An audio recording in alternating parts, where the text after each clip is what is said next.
At a remote gas station off Highway 101, what started as routine harassment by outlaw bikers exploded into one of the most extraordinary takedowns in California law enforcement history, when the notorious Devil's Militia motorcycle gang thought they'd found an easy target at midnight at Murphy's Fuel and Service.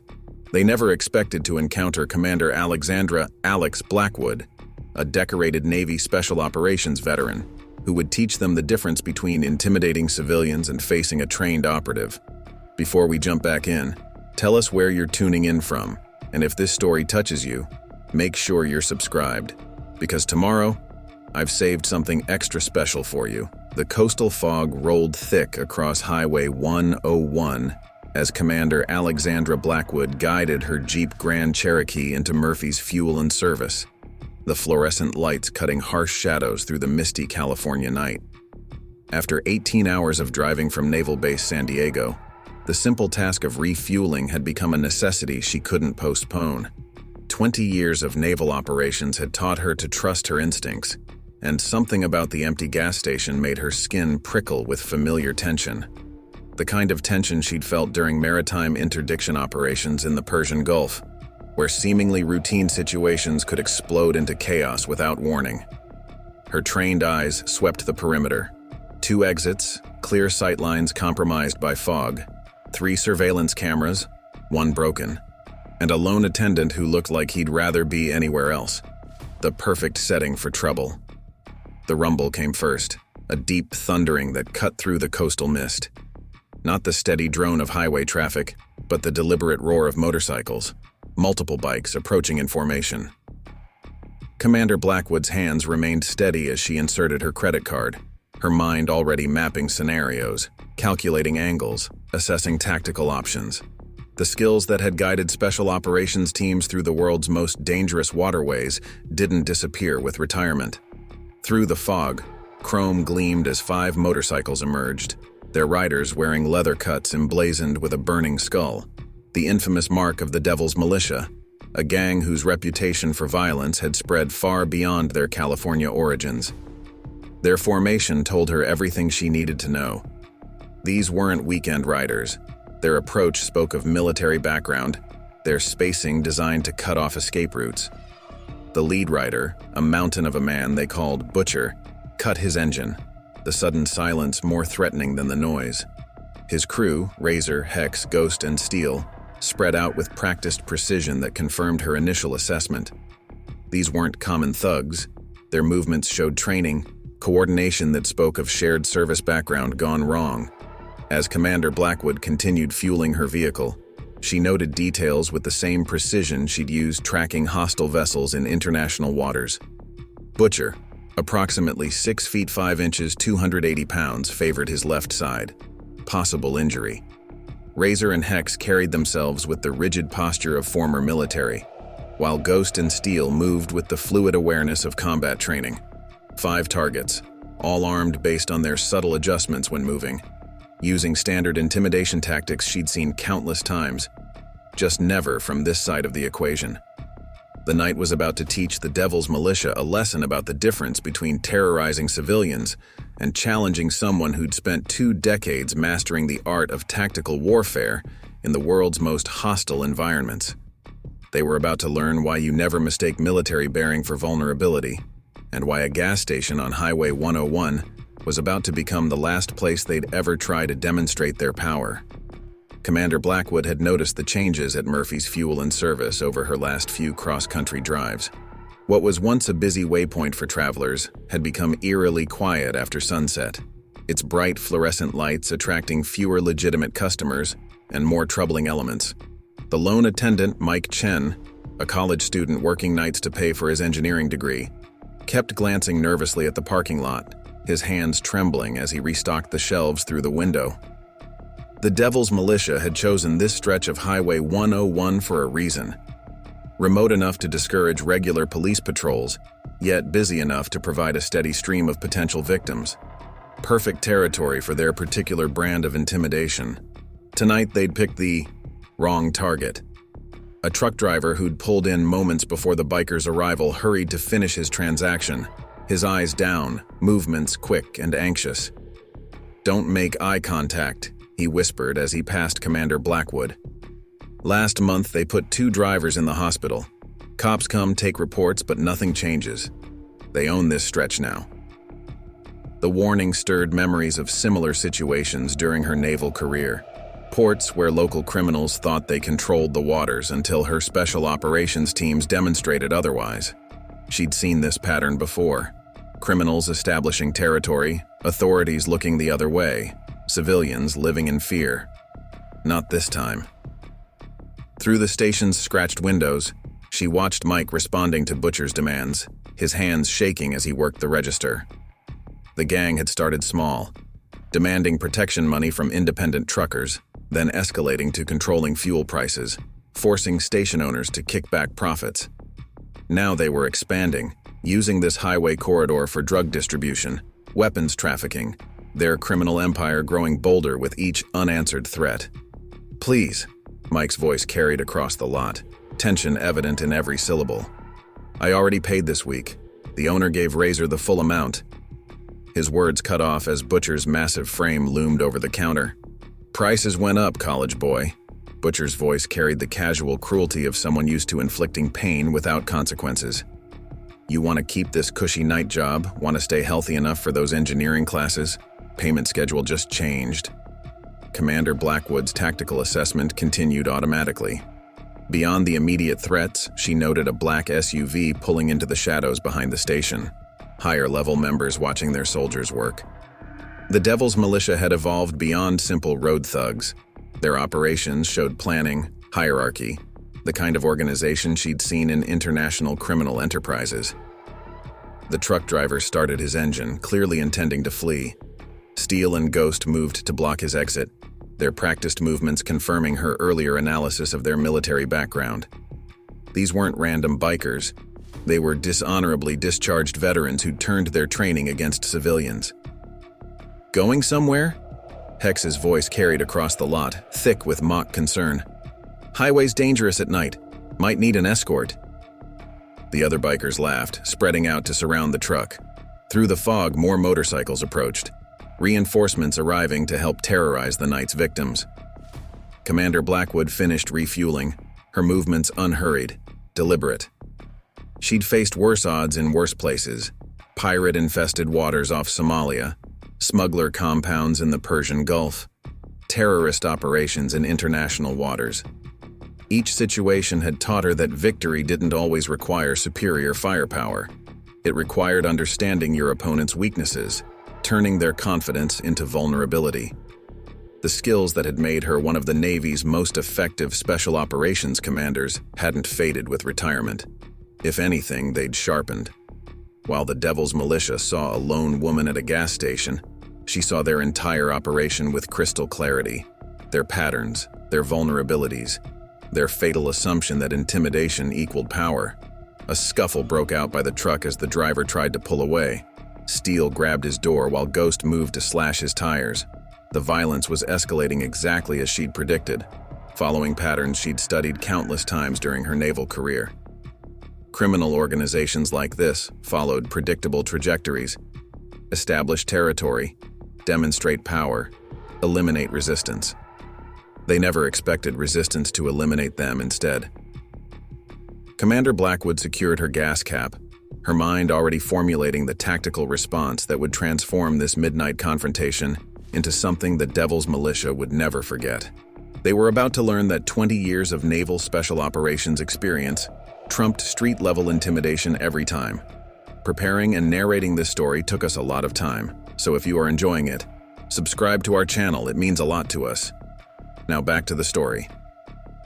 Commander Blackwood watched the situation deteriorate with the same calculated precision she'd used assessing hostile encounters at sea. The Devil's Militia had spent months establishing their dominance over this stretch of highway, their terror campaign transforming once busy truck stops into no-man's lands after sunset. But tonight, their routine operation was about to run into a force they hadn't calculated for. "Hey, sweetheart," Butcher called out, his attention shifting from harassing Mike to focus on the commander. "Nice ride.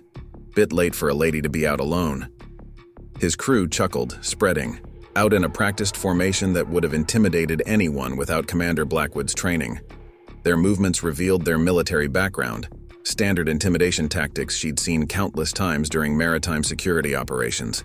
Through the fog, more motorcycles arrived, bringing their total number to 8. The black SUV's tinted windows remained up, its occupants watching from shadows. This wasn't just random harassment. The Devil's Militia was using this location as a demonstration of power, showing their higher-ups how they controlled their territory. Mike tried to warn her with a subtle shake of his head. His bruised face and trembling hands spoke of previous encounters with the gang. "Just last week," he whispered as she approached the store. "They put 3 truckers in intensive care. The police reports disappeared. Witnesses changed their stories. Nobody can stop them." "That's where you're wrong," Commander Blackwood replied, her voice carrying the quiet authority that had commanded respect in the world's most dangerous waters. "Nobody has stopped them yet." The Devil's Militia had chosen this gas station as their latest conquest, seeing only easy targets. Tired travelers, lonely truckers, minimum wage workers just trying to make it through the night. They never expected to encounter someone who'd spent 2 decades studying patterns of criminal behavior in international waters, someone trained to identify and dismantle hostile operations, someone who understood that true power comes not from inspiring fear, but from knowing exactly when and how to strike.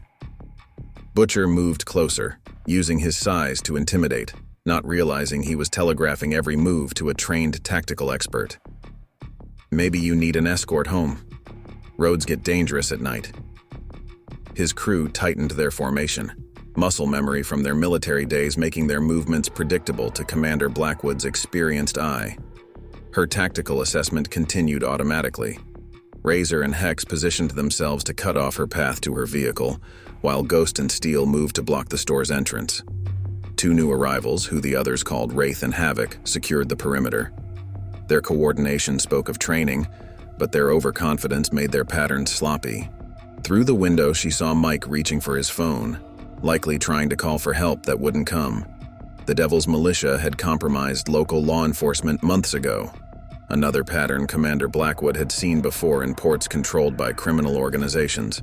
"Actually," she replied, her voice cutting through their intimidation attempt, "I think you gentlemen are the ones who need guidance." The shift in her tone, the subtle change in her stance made Butcher pause. Something in her bearing triggered warning signals in his military-trained mind.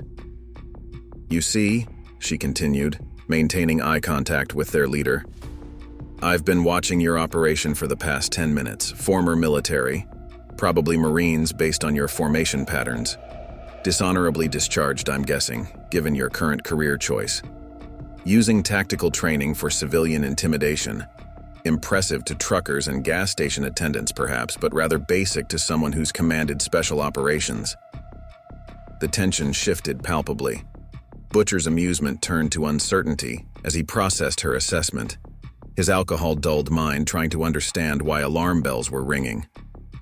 Behind him, Razor and Hex exchanged glances, their instincts from their service days warning them something wasn't right.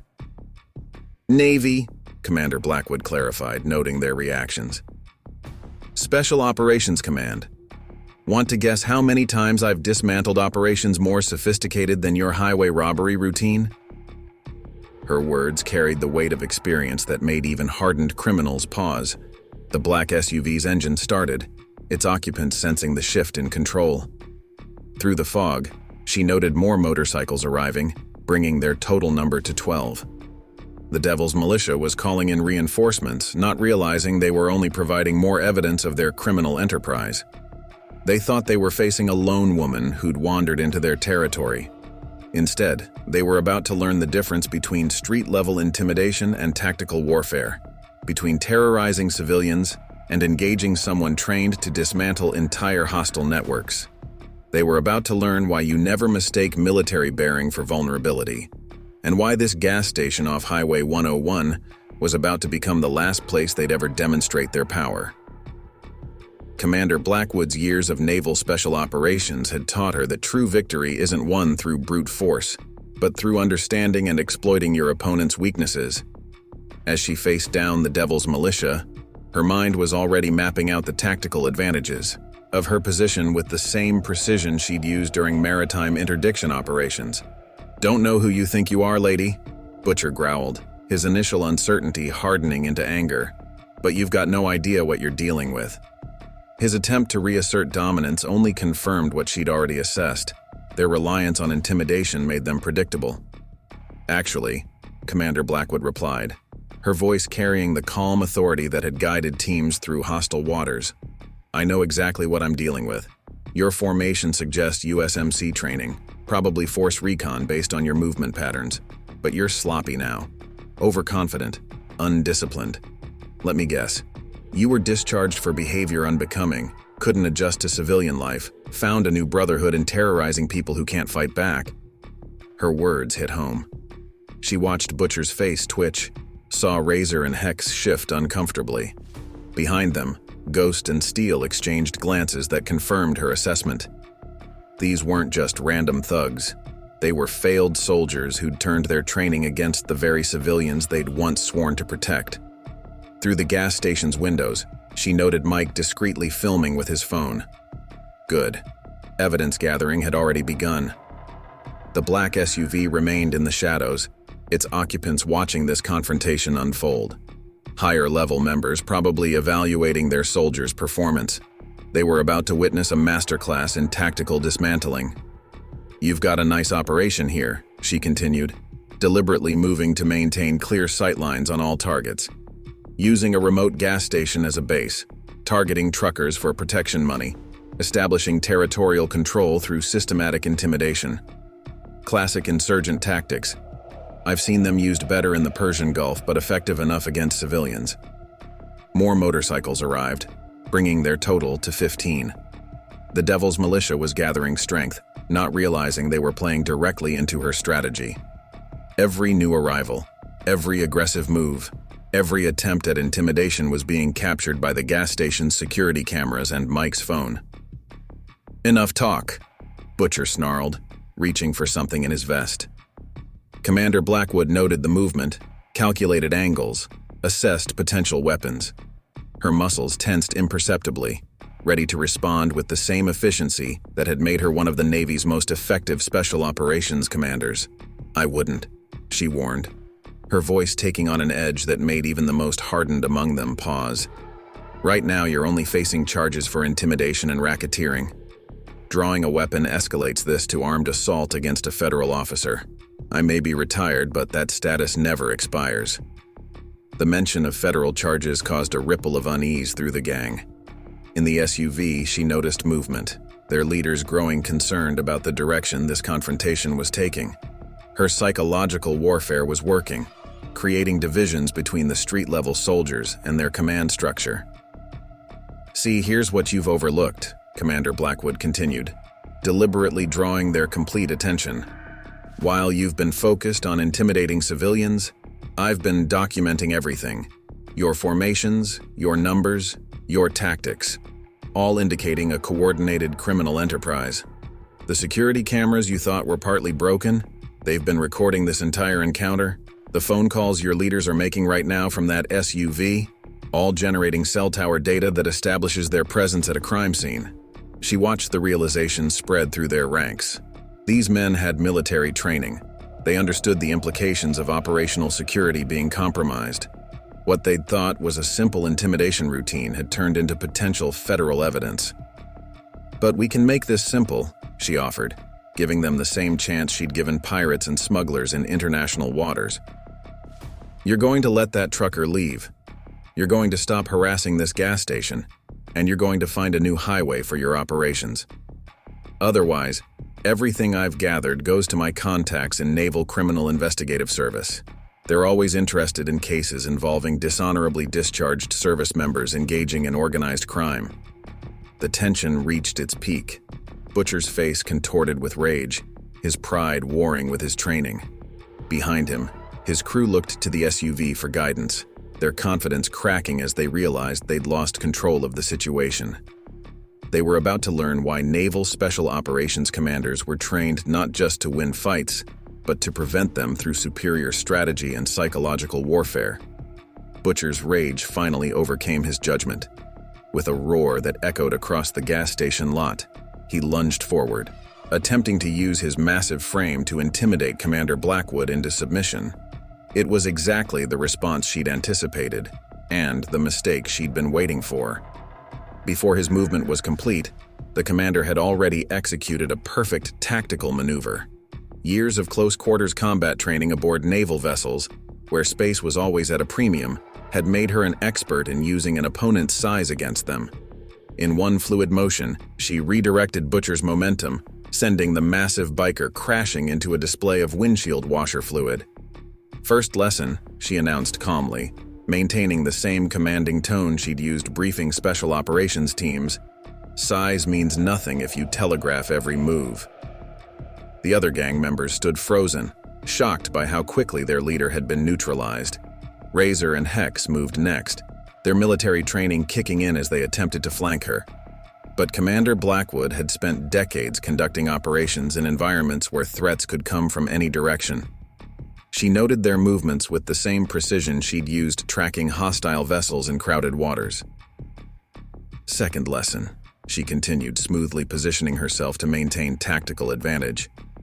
"Coordinated attacks require discipline, something you seem to have lost since your discharge." Her words struck as precisely as her movements, targeting their pride and their past. Through the station's windows, she could see Mike still recording, his phone capturing every moment of the confrontation. In the black SUV, the leaders were making frantic calls, probably to their corrupt law enforcement contacts. But Commander Blackwood had already set her own plans in motion the moment she'd recognized the gang's presence. Ghost reached for something in his jacket, but before he could complete the movement, Commander Blackwood had already calculated trajectories and response options. "That would be your third mistake," she warned, her voice carrying an authority that made him freeze. "Assaulting a federal officer, even a retired one, brings consequences your organization can't handle." The sound of distant sirens cut through the tension. Not local law enforcement. The commander had recognized the Devil's Militia's local influence, but something that made the gang members' faces pale. The distinctive sound of federal vehicles approaching. "Wondering how?" Commander Blackwood asked, noting their confusion. "When I stopped for gas, I wasn't just tracking your movements. I was transmitting them to my former NCIS colleagues. Everything you've done tonight has been documented and forwarded to a federal task force that's very interested in dishonorably discharged veterans running criminal enterprises." Butcher struggled to his feet, his earlier bravado replaced by growing panic. "You have no idea what you've started," he threatened, but his voice lacked its former confidence. "We have connections, protection. You mean the corrupted officers in your pocket?" Commander Blackwood cut him off. "The local officials you've bribed? Tell me, how do you think they'll react when faced with a federal investigation? Will they risk their careers to protect street-level thugs?" The black SUV's engine roared to life, its occupants clearly deciding to abandon their soldiers. This, too, played into Commander Blackwood's strategy. Nothing destroyed criminal organizations faster than breaking the trust between leadership and their enforcers. "Your bosses are running," she observed, watching the uncertainty spread through the gang's ranks. "They understand what's coming. Federal charges, RICO investigations, every traffic stop, every act of intimidation, every protection payment. It all becomes evidence of a criminal conspiracy." Steele moved toward his bike, but Commander Blackwood's voice stopped him. "I wouldn't. Running just adds evading arrest to your charges. Stay, cooperate, maybe we can discuss reduced sentences in exchange for information about your organization's larger operations." The sirens grew closer. Through the fog, emergency lights began to paint the scene in alternating red and blue. The Devil's Militia's members looked increasingly uncertain, their military training warring with their criminal instincts.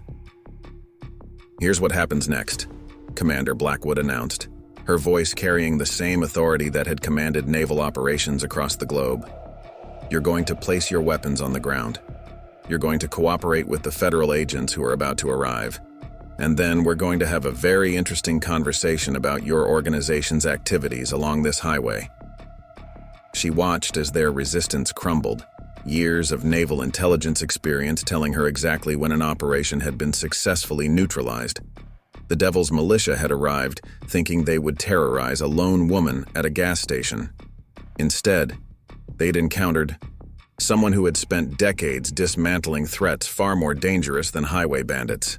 20 minutes later, Commander Blackwood sat in a makeshift command center set up in Mike's office, reviewing evidence with NCIS Special Agent Marcus Torres. The small room had been transformed into an operations hub, with laptops displaying surveillance feeds, financial records, and criminal databases. "You were right," Torres said, sliding a file across the desk. "The Devil's Militia isn't just running highway protection rackets. That SUV that fled? Registered to Maxwell Holdings, a shell company connected to Thomas the banker Maxwell, former Navy Supply Corps officer dishonorably discharged for selling military equipment on the black market." Commander Blackwood examined the documents, her tactical mind mapping connections with the same precision she'd used tracking smuggling networks in international waters. The gas station harassment was just a cover, she noted, a way to establish territorial control while masking their real operations. Through the office window, she watched federal agents processing the scene. Butcher and his crew sat handcuffed in separate vehicles, their earlier bravado replaced by the grim realization that they'd become pawns in a much larger game. The fog had lifted, revealing more law enforcement vehicles arriving: DEA, FBI, even Homeland Security. "It gets bigger," Torres continued, pulling up financial records on his laptop. "The Devil's Militia has been using this highway corridor for more than intimidation. They're running sophisticated smuggling operations. Weapons, drugs, even human trafficking. The gas stations they control serve as distribution hubs, their protection rackets providing cover for much darker activities." Commander Blackwood's jaw tightened as she studied the data. The patterns were familiar. She'd seen similar operations during her naval career, criminal enterprises using legitimate businesses as fronts for international trafficking. "They're using their military background," she observed, applying tactical training to criminal logistics. Mike knocked on the door, entering with fresh security footage. "Commander, you need to see this," he said, his earlier fear replaced by determined cooperation. "I've been going through our backup cameras' memory. The ones they thought they'd disabled? They show more than just tonight's confrontation." The footage revealed a complex operation. Regular meetings between the Devil's Militia and men in expensive suits, late-night cargo transfers masked by legitimate truck traffic, complex security protocols that spoke of professional military training. "Classic insurgent tactics," Commander Blackwood explained, recognizing patterns she'd encountered in hostile ports. "Hide illegal operations within legitimate civilian activity. The bikers provide muscle and intimidation, while the real business happens behind the scenes." Torres's phone buzzed. Updates from other federal teams. "We're getting similar reports from gas stations up and down the highway. The Devil's Militia has been systematically taking control of transport corridors, using their military experience to establish secure smuggling routes." A knock at the door interrupted them. Special Agent Sarah Chen from the FBI's Organized Crime Division entered, her expression grave. "Commander Blackwood, that information you provided about Maxwell, it goes deeper than we thought. We're seeing connections to corrupt port authorities, compromised customs officials, even military contractors." Commander Blackwood moved to the wall map, marking locations with the same strategic focus she'd used planning naval operations. "They're not just controlling highways," she realized. "They're establishing a complete logistics network. The gas stations are just nodes in a larger system."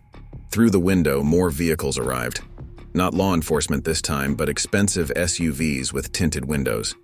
Men in suits emerged, their bearing and movements revealing military or intelligence backgrounds.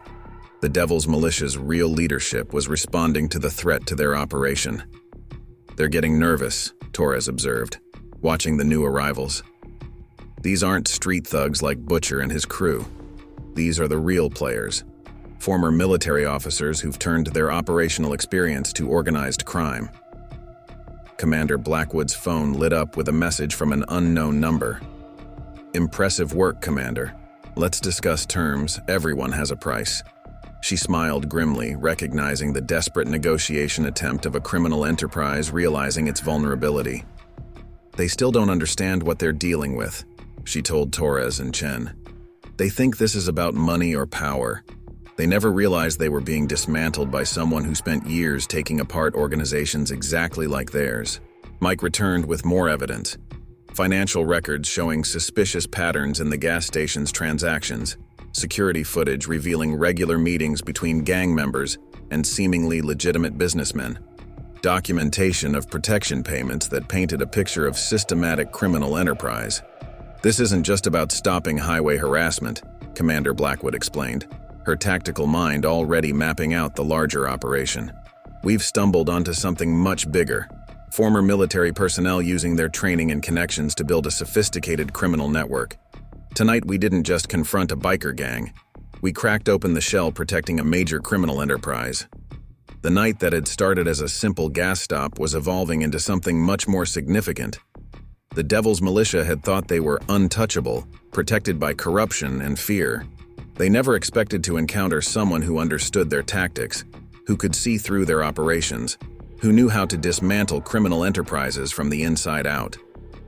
In the command center, Commander Blackwood transformed Mike's office into a tactical operations hub, drawing from her years of experience coordinating naval intelligence missions.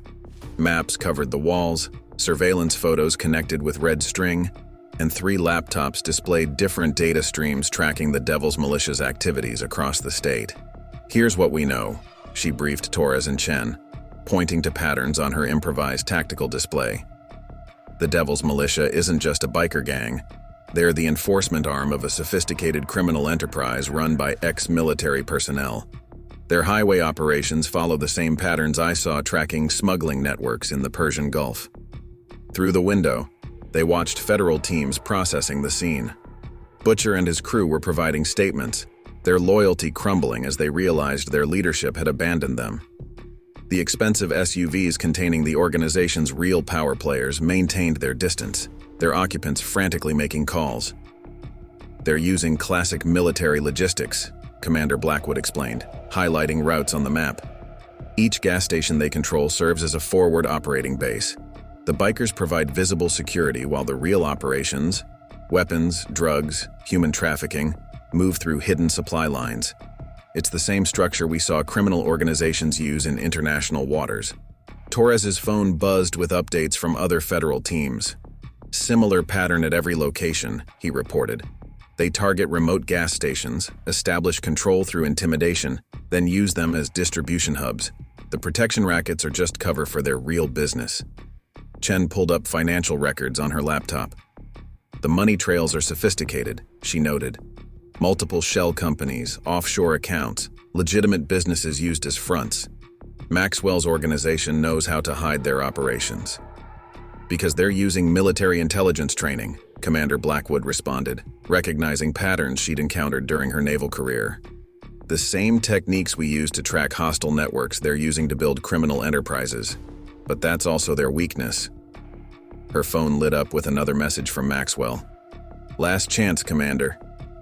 Name your price. Everyone has one. The attempt at bribery only confirmed her assessment of their desperation. They're scared, she explained to Torres and Chen. Not of arrest. They have too many corrupt officials in their pocket for that. They're scared because someone finally sees their complete operation. In naval intelligence, we learned that criminal networks aren't destroyed by attacking their soldiers. You have to dismantle their entire support structure. Mike entered with more evidence. Surveillance footage showing regular meetings between the Devil's Militia and men in business suits. Documentation of suspicious financial transactions. Patterns of protection payments that revealed a larger criminal conspiracy. Look at their response pattern, Commander Blackwood pointed out. When we arrested Butcher's crew, they didn't send more bikers. They sent their corporate representatives. They're trying to contain this using their legitimate business connections. Through their surveillance feeds, they watched more vehicles arriving.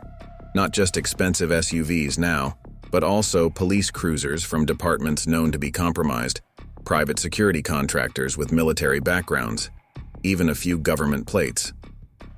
They're activating their entire network, Torres observed, calling in every favor, using every connection to shut this down. Perfect. Commander Blackwood smiled grimly. In naval operations, we learned that the best way to map an enemy network is to make them react. Every person they send, every call they make, every attempt to contain this situation exposes another layer of their organization. Her tactical display now showed multiple operations unfolding simultaneously. Federal teams raiding locations identified through Butcher's crew's statements. Financial crimes units tracking money trails revealed by the gas station's records. Intelligence analysts mapping connections between seemingly legitimate businesses and criminal activities. They built their empire using military precision, Commander Blackwood explained, marking new targets on her map. But they forgot the most important lesson from military intelligence. The bigger and more complex your operation becomes, the more vulnerabilities you create. Another message from Maxwell appeared. You're interfering with operations beyond your understanding. Stand down now. The threat only confirmed they were on the right track. They still think this is about power and intimidation, Commander Blackwood told her federal colleagues. They never realize they're facing someone who spent decades learning how to dismantle organizations exactly like theirs. In naval intelligence, we didn't just fight pirates and smugglers. We dismantled their entire support networks. The night had evolved far beyond a simple confrontation at a gas station. The Devil's Militia had built their criminal empire using military training and tactics, thinking it made them invulnerable. Instead, they'd created an operation that could be systematically dismantled by someone who understood exactly how it was built. The Devil's Militia's response came swiftly and from multiple directions. Through their surveillance feeds, Commander Blackwood watched their sophisticated counter-operation unfold. Black SUVs established a perimeter around the gas station, while unmarked vehicles carrying what appeared to be private military contractors moved into position. They're setting up a containment zone, Commander Blackwood noted, recognizing tactical patterns she'd encountered during maritime security operations. Professional operators, probably ex-special forces based on their movement patterns. Maxwell's bringing in his elite teams. Torres received urgent updates from his federal teams. We've got problems. Judge Harrison just signed emergency orders freezing our investigation. Local police are being ordered to stand down, and there's pressure coming from state level to shut this down. Right on schedule, Commander Blackwood replied calmly, marking new positions on her tactical map. They're activating their protection network. Every corrupted official, every compromised department, every bought judge, they're all exposing themselves by responding. Through the window, they watched as more vehicles arrived. Men in expensive suits emerged, their military bearing visible beneath their corporate attire. These weren't street-level thugs like Butcher's crew. These were the professional operators who ran the organization's real operations. Commander, Chen reported urgently, monitoring communications. They're deploying electronic countermeasures. Sophisticated stuff. Signal jammers, surveillance detection equipment. They're trying to blind our operation. Commander Blackwood smiled grimly. They're playing exactly into our strategy. Every piece of military-grade equipment they deploy becomes evidence of their organization's capabilities. They think they're protecting themselves, but they're actually documenting their own criminal enterprise. Her phone buzzed with a message from Maxwell himself. Impressive operation, Commander. But it ends now. Your investigation is shut down. Your evidence is being sealed and your federal friends are being recalled. Walk away while you can. They still don't understand what they're facing, Commander Blackwood explained to Torres and Chen. They think this is about jurisdiction and authority. They never realized this operation was designed to make them expose themselves. Mike rushed in with urgent news. Commander, they're setting up some kind of command post in the parking lot. Military-grade communications equipment, satellite uplinks, armed security teams. Through their feeds, they watched Maxwell's organization transforming the gas station into a forward operating base. Professional security teams established defensive positions while technical experts deployed sophisticated surveillance equipment. Look at their response pattern, Commander Blackwood pointed out. They're not just trying to shut down our investigation, they're demonstrating their full capabilities. Every team they deploy, every system they activate, every order they give becomes evidence of their military-grade criminal operation. Torres's phone lit up with more updates. Federal backup is being delayed. Someone's pulling strings at the state level. We're going to lose support. No, Commander Blackwood corrected. We're about to gain everything we need. In Nakro, Naval Intelligence, we learned that criminal organizations are most vulnerable when they think they're in control. Watch what happens next. Through their surveillance, they observed Maxwell's counter-operation growing more complex. Private military contractors coordinated with corrupted local law enforcement. Corporate representatives made calls to political connections. Technical teams worked to compromise federal communications. They're trying to overwhelm us with force and authority, Chen observed, watching more vehicles arrive. Because that's how they're used to winning, Commander Blackwood explained. But they've forgotten the most basic rule of tactical warfare. Never let your enemy choose the battlefield. Every move they make follows patterns I've studied for decades. Her tactical display now showed multiple layers of criminal activity exposed by Maxwell's response. The professional security teams revealed their access to military-grade weapons. The technical experts demonstrated their sophisticated surveillance capabilities. The corporate representatives exposed their network of corrupted officials. In naval operations, Commander Blackwood continued, marking new evidence on her map. We learned that criminal enterprises aren't defeated by matching their force.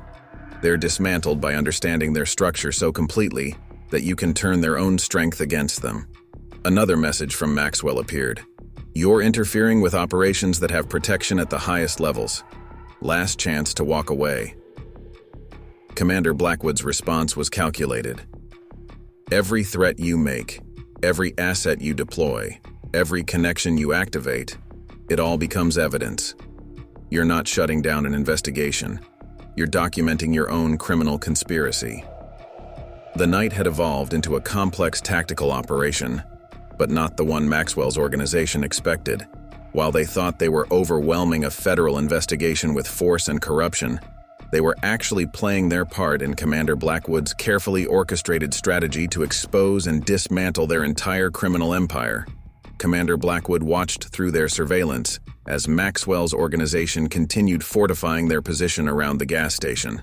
Professional security teams had established defensive perimeters, technical experts monitored sophisticated equipment, and corporate representatives coordinated with their network of corrupted officials. They've deployed over $5 million in military-grade equipment, she noted to Torres and Chen, marking new positions on her tactical map.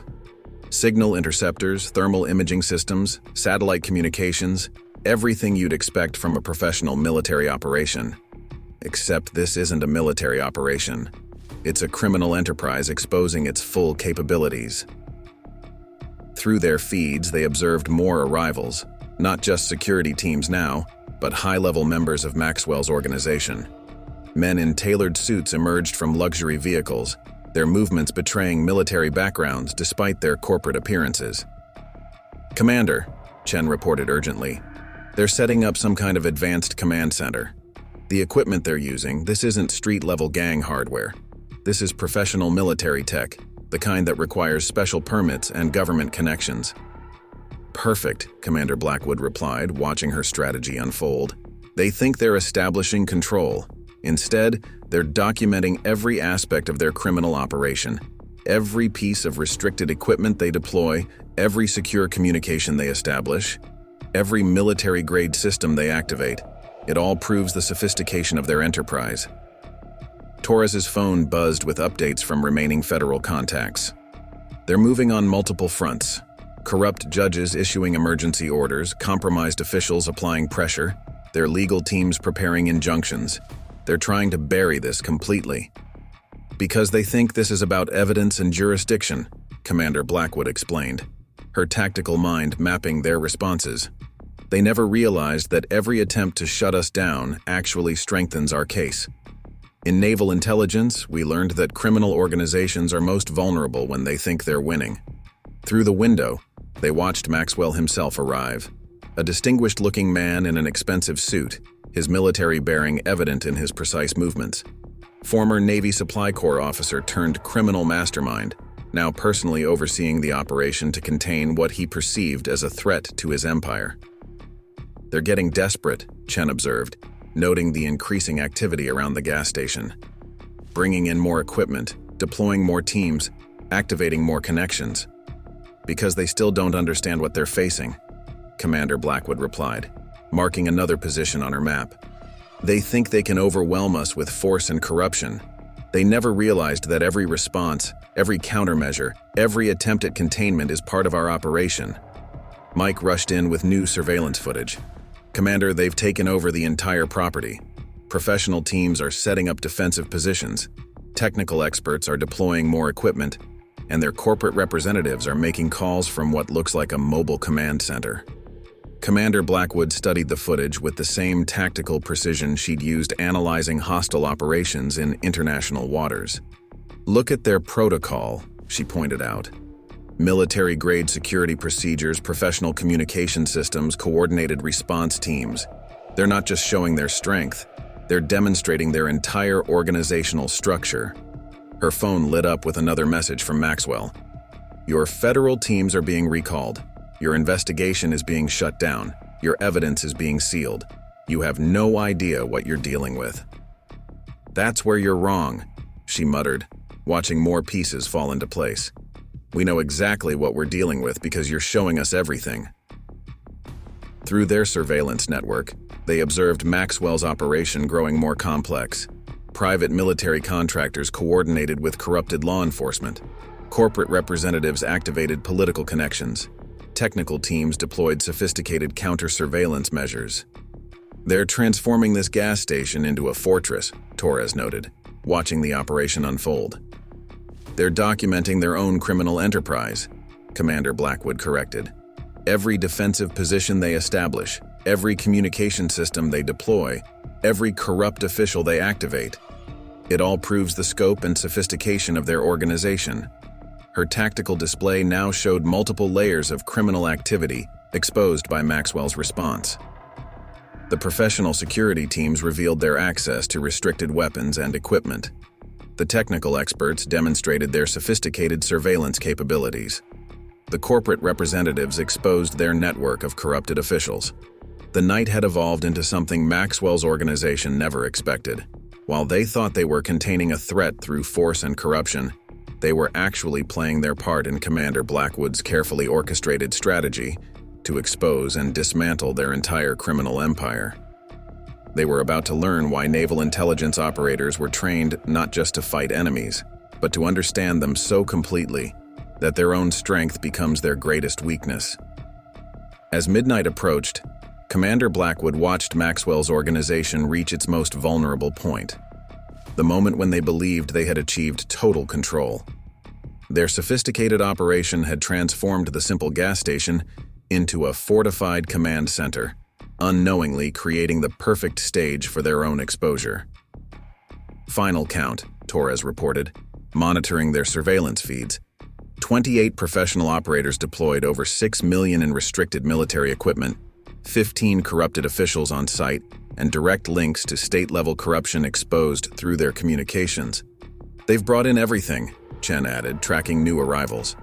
Private military contractors, technical experts, corporate fixers, even corrupted federal agents.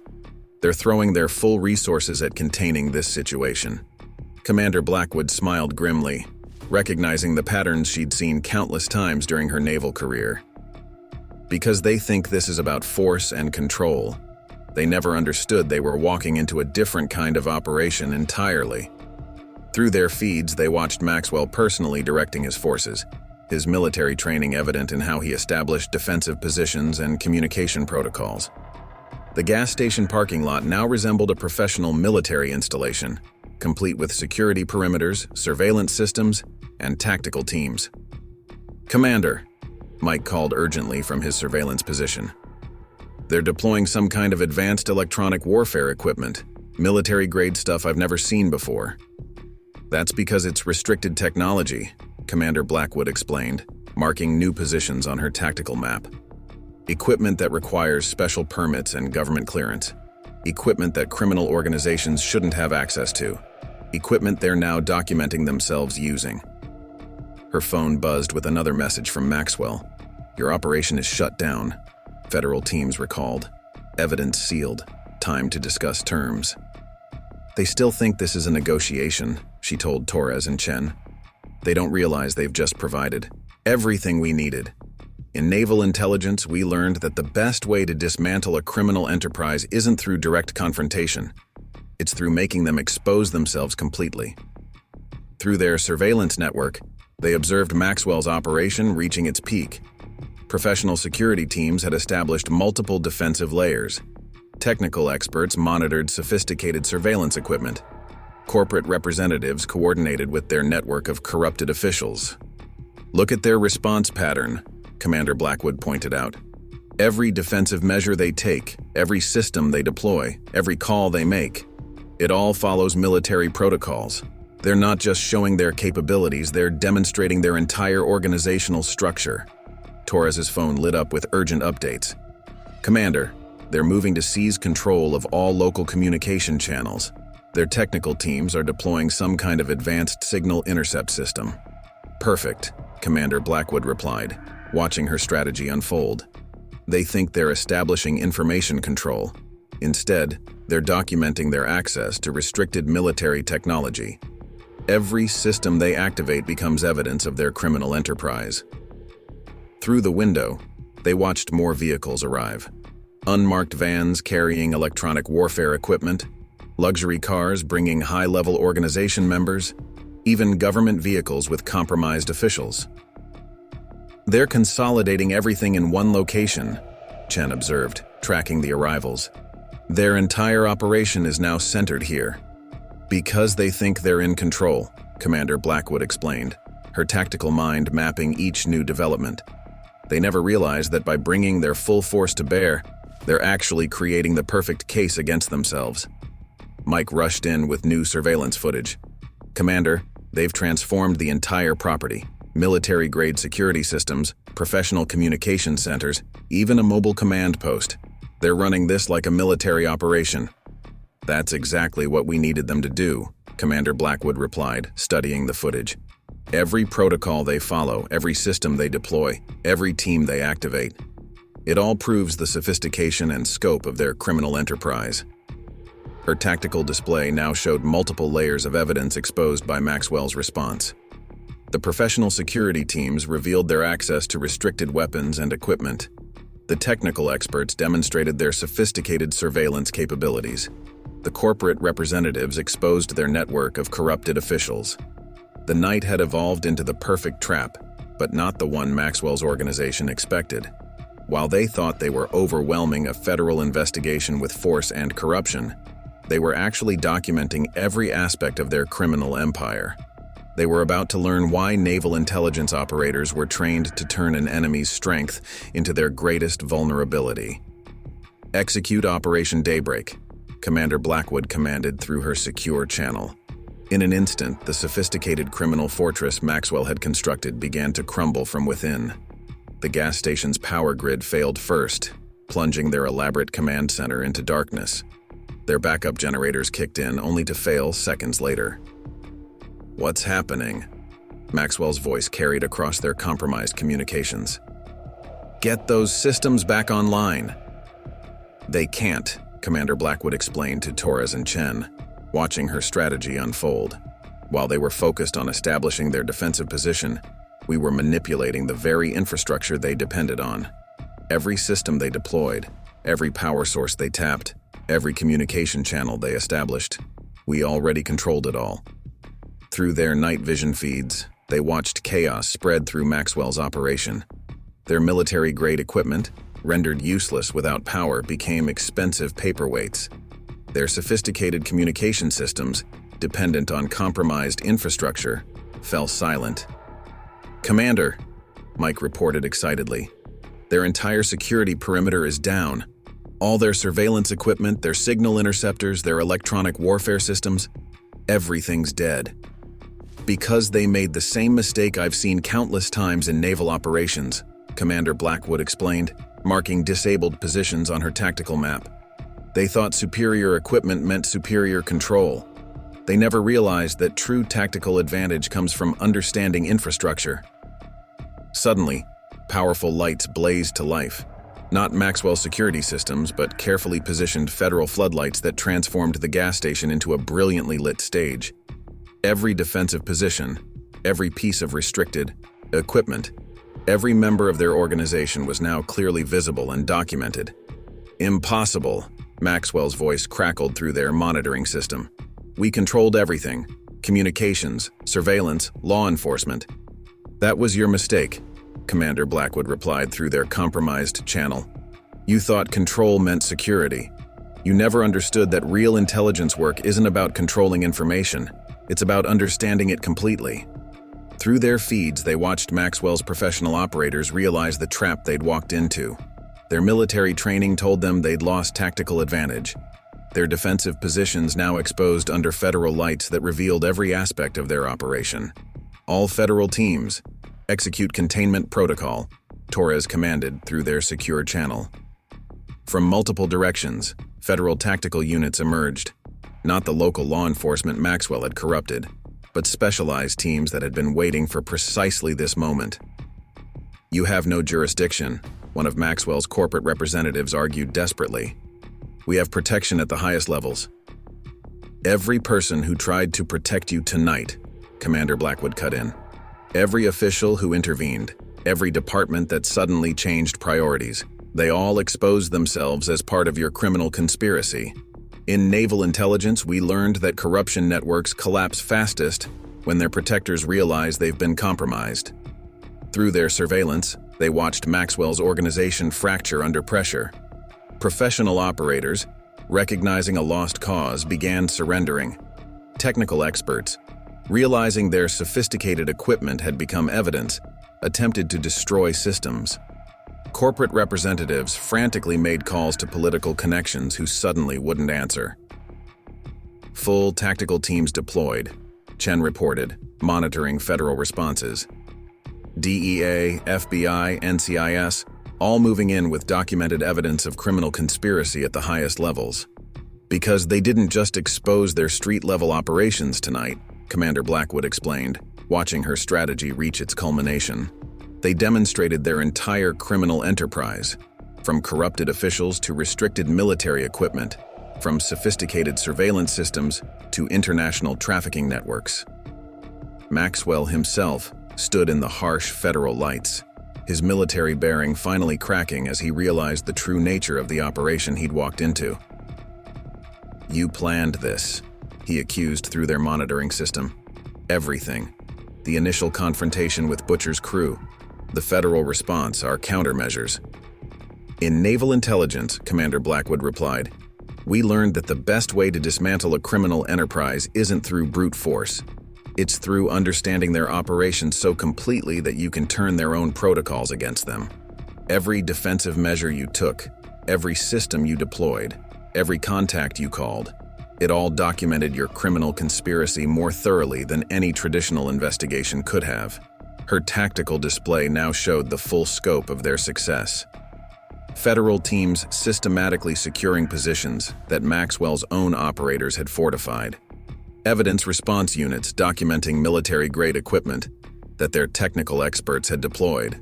Intelligence analysts tracking connections exposed by their own attempts at corruption. This isn't just about arresting criminals, Commander Blackwood explained to Torres and Chen as they watched the operation unfold. This is about dismantling an entire system of corruption.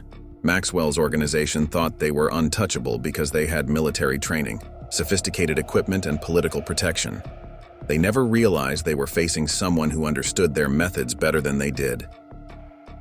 The night that had started with drunk bikers harassing a Navy commander at a gas station had evolved into something far more significant: the systematic dismantling of a criminal empire that had thought itself invulnerable.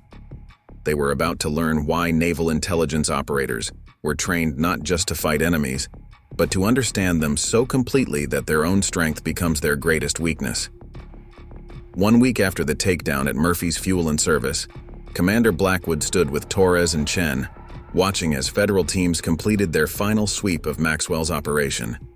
What had started as a confrontation with drunk bikers had exposed one of the largest criminal enterprises on the West Coast. Final numbers are in, Torres reported, reviewing the operation's results. 87 arrests across 4 states, including Maxwell and his entire command structure. Over $30 million in restricted military equipment seized. 28 corrupted officials, facing federal charges. And that's just the beginning. The evidence we gathered is unraveling similar operations across the country. Through the gas station's windows, they watched the transformation. Where Maxwell's sophisticated command center had stood, legitimate truckers now refueled their vehicles without fear. The parking lot that had housed military-grade surveillance equipment was filled with normal traffic. Mike, no longer trembling at the sight of motorcycles, served customers with renewed confidence. Maxwell broke first, Chen added, pulling up the latest intelligence reports. Once he realized how completely his operation had been exposed, he started talking. The information he's providing is dismantling criminal networks we didn't even know existed. International weapons trafficking, drug distribution networks, human smuggling operations. His organization was just one part of a global criminal enterprise. Commander Blackwood studied the surveillance feeds showing normal activity resuming along Highway 101. Gas stations that had been nodes in Maxwell's criminal network were returning to their intended purpose. Communities that had lived under the shadow of organized crime were reclaiming their spaces. The Devil's Militia leadership is cooperating too, Torres continued. Butcher and his crew revealed everything about their role as enforcement for Maxwell's operation. Turns out their military backgrounds weren't just coincidence. Maxwell specifically recruited dishonorably discharged veterans, using their training and frustration to build his criminal army. Because he thought military training made them invincible, Commander Blackwood noted, watching federal agents load the last of the seized equipment. He never understood that true military expertise isn't about force or control. It's about understanding systems so completely that you can dismantle them from within. Her phone buzzed one final time. A message from a federal detention center where Maxwell awaited trial. "You didn't just stop our operation. You exposed everything we built. How did you see it all so clearly?" "Because every criminal enterprise follows patterns," she explained to Torres and Chen. "In naval intelligence, we learned that sophisticated operations are most vulnerable when they think they're strongest. Maxwell's organization had military training, advanced equipment, political protection, but they forgot the most basic lesson from military strategy. Never let your enemy choose the battlefield." Through their remaining surveillance network, they watched the ripple effects of their operation continuing to spread. Criminal organizations that had thought themselves untouchable were crumbling. Corrupt officials who had provided protection were facing justice. The illusion of invincibility that had protected Maxwell's empire had been shattered completely. "But it's more than just arrests and seizures," Commander Blackwood continued, observing the renewed life along the highway. "Look at how people are responding. Truckers no longer fear stopping for fuel. Local businesses operate without paying protection. Communities that lived under criminal control are reclaiming their spaces." Mike approached with fresh coffee and news from the ground. "You should hear the stories people are sharing," he reported excitedly. "Every gas station along the highway has similar tales. Years of intimidation ended in one night. Nobody can believe it was all brought down because they made the mistake of harassing the wrong person at a gas station." Commander Blackwood smiled, remembering the initial confrontation that had started it all. They thought they were just dealing with a woman alone at night. They never realized they were facing someone who'd spent decades learning how to dismantle operations exactly like theirs. Her tactical display, still maintained out of professional habit, now showed a very different kind of operation. Instead of tracking criminal movements, it monitored the restoration of legitimate commerce.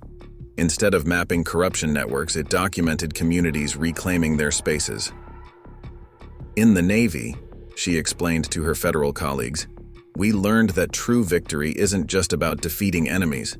It's about protecting what matters: safe communities, legitimate commerce, people living without fear."